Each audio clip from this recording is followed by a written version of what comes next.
Pay close attention. The news you're about to see is fulfilling Bible prophecy.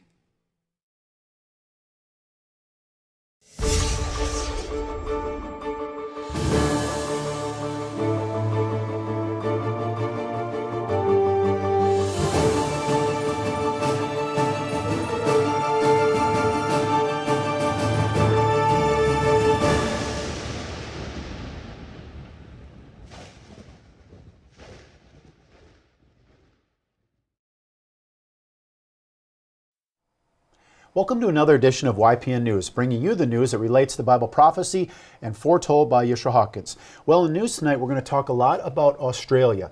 Australia is taking some pretty bold moves against China. Some are saying this is very risky. Some are saying other countries should take note of what Australia is doing and do the same thing. Now, we know China is one of the world's biggest superpowers. They're showing their military strength in all their parades and so forth. But in an Australia program called Under Investigation, the reporters looked at both sides and analyzed it and saying, is Australia, is this a smart move they're taking to stand up against China, or is it risky? And they're paying a pretty high price for their move. So take a look at this video and decide for yourself.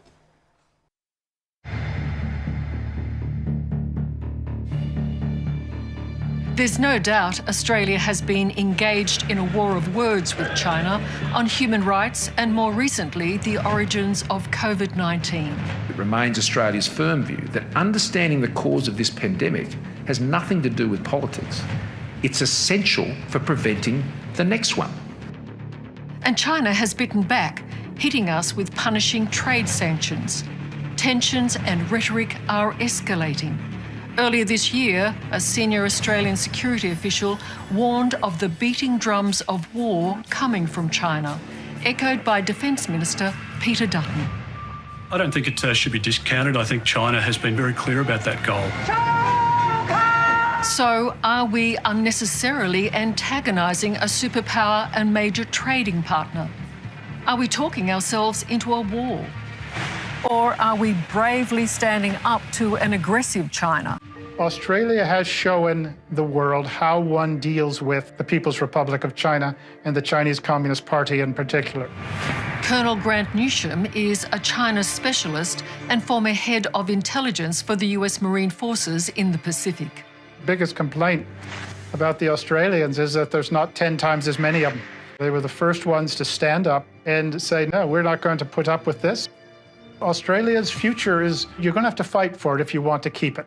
And the idea that China would never attack, even never invade, well, I wouldn't count on that. But Australia is making a very expensive enemy. Our war of words with China is already costing us billions in exports every year.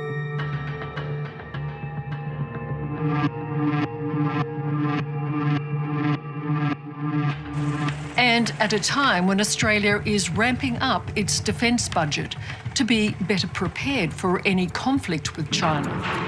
I just think it's tremendously ironic that we choose to lead the world in being tough on China, where we're so economically vulnerable. The military upgrades that we're talking about, the extra spending on our defence forces, we can afford this stuff because of our really profitable trade with China. Is that true, Malcolm? The decision to spend money on defence is based on threat perception, and that threat perception is focused exclusively on a rising China. We no longer have 10 years strategic warning time for a major attack on this country. The ball is in their court. They need to actually realise that they are responsible for the crisis that we're now in, not us. Historian Dr. David Brophy believes the smarter strategy would be to engage with China, because he thinks a war-weary America may not have the stomach for more conflict, even if it is in our backyard. Look at China's stated goals. They claim all of the South China Sea. If China achieves that, the way the region operates changes fundamentally. China spends more on its military than the whole of Asia combined. He's absolutely right. It's about Chinese domination of the Indo-Pacific region.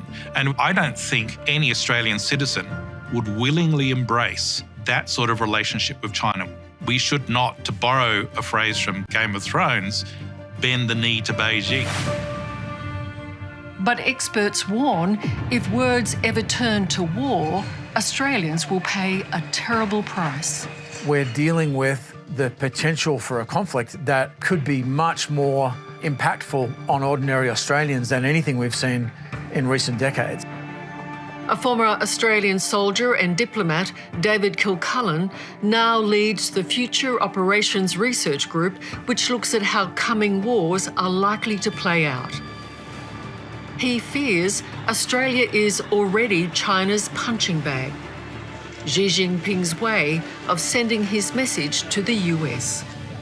We are seeing not only an escalation of US and Chinese rhetoric against each other, but Australia increasingly being seen as a US ally that the Chinese feel they can push around to try to send a message to others. John, are we seeing China bullying Australia into thinking, at least, that there's trouble coming? The grand narrative of the Chinese Communist Party certainly is that, one, China is undeterrable. Two, its goals are fixed. And three, it will pay any cost to achieve those goals. Effectively to say, stay out of it because it is hopeless to put up any resistance, and you might as well stay on the sidelines and deal with China as China wants to be dealt with. Trying to frame China as like worse than Darth Vader. Yes, I agree with all of that, but at what point do you decide you can't just keep stepping back? No, we shouldn't step back. So is resistance futile? You know? No, it's not futile. I just think this talk of war amongst the general Australian public makes people fearful, it makes people anxious, and unfortunately, I think it makes the prospect of more war more likely. It is China, after all, that rolls nuclear ballistic missiles through Tiananmen Square on National Day parades and tanks and displays their military might.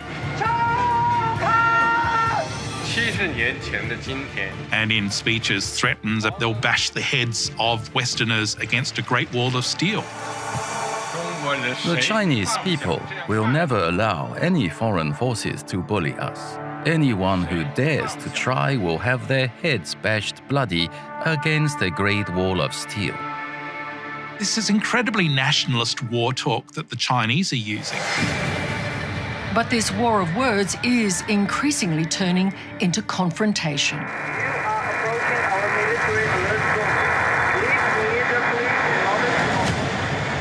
Everyone agrees that the trigger will be Taiwan. The tiny island nation sitting off its coast that President Xi Jinping has already stated he wants incorporated into communist China. Xi Jinping cannot afford politically to walk back from his commitment to take Taiwan. That would be the end of his power base, the end of his control. The Chinese Communist Party claims Taiwan is historically part of China, which, strictly speaking, isn't true. The island has an indigenous population dating back thousands of years. A flourishing democracy, Taiwan would be an immense strategic and economic prize. From last year, our radar stations have detected incursions by nearly 2,000 Chinese military aircraft and over 400 military vessels. Not only would it give China a military footprint well into the Pacific Ocean, it would also give China fabulous wealth. Taiwan has the 6th largest foreign exchange reserve in the world.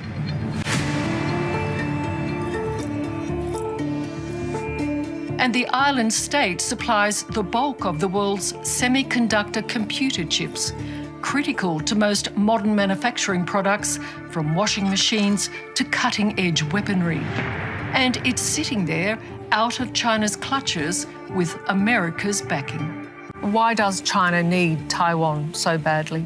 Taiwan is the veritable unsinkable aircraft carrier from which China can project military power deep out into the Central Pacific. Taiwan demonstrates to the world that you can have prosperity and democracy Taiwan is definitely a prize. I mean, firstly, it's a challenge, an ideological challenge to the one-party state system of China. But there's also a deeply emotional sense that is motivating China's leadership. Since it was created in 1949 after the Chinese Civil War, Taiwan has never officially declared its independence from China. Doing so, according to our experts, would be an instant trigger for war. If Taiwan does say it wants to be independent, what happens? China will invade. Simple as that. Yep. Interesting there how they ended about talking about Taiwan being the flashpoint. We've seen so much in the news recently about Taiwan, but they gave a great insight on why Taiwan is so valuable to China. So as we continue to go back and forth about, you know, who owns Taiwan, are they independent, does China own them? You see there how they ended saying if Taiwan ever declares its independence, it's going to mean war. That's right. And that same pattern of thinking leads us right into our next article as we stay in that Pacific region because the workings of Australia and the UK and the US has other countries joining military forces to ensure their country's survival amidst looming destruction. Well, China and France are hoping to join forces, with China banking on France being on board with Beijing after its recent snub over a broken submarine deal between France and Australia. Liu She, China's ambassador to France, said to RT, as permanent members of the UN Security Council, China and France shoulder the responsibility of maintaining peace and stability, promoting global development and multilateralism. Well, he continued, so we can and should strengthen our cooperation, which is in the best interest of the whole world. Arms deals on such a large scale are non-conducive to world peace. We should not get involved in an arms race. So, Australia is counting on the UK to provide submarines with cutting-edge technology. But Dave Sweeney, an anti-nuclear campaigner, said that there's a concern that Australia will have the capability to maintain these nuclear subs and therefore will have to remain dependent on the US or the UK for support. Well, although the terms of the AUKUS deal, as it's being called, aren't very clear, many are wondering what Britain can bring to the table. Well, Charles Shoebridge, a former UK counterintelligence officer, said that Britain's resources are already stretched, and we wonder if these submarines are the best use of UK's resources for subs that are expected to be in use for about 10 years' time. Although the U.S.'s technology is some of the best in its subs, that benefit doesn't come cheap. Now, Mr. Sweeney feels that the purchase of these subs will divert monies from other needs that Australia has, like energy transitioning, addressing climate change, economic resilience, but also addressing the living needs of many people in the country. Well, Australia's decision to quote-unquote square up with China could lead to an arms race with other nations in the Indo-Pacific feeling the need to pick sides. As a result, many nations in the region have expressed that these moves could lead to increased proliferation pressure, militarization, and a lack of certainty, trust, and confidence in the region. Well, there has already been talk in Japan and South Korea about their submarine fleets developing nuclear capability since Australia has made this announcement. So even though it's uncertain if China will win over Paris to its side, France's alienation from its NATO allies is a plus for China. Yeah, and China has been feeling the pressure from the United States and its allies, so it's hoping that to be able to pull in France so that those two countries can work together, seeing as though France kind of got their feelings hurt in regards to this submarine deal, which was a pretty big submarine deal for France between them and Australia.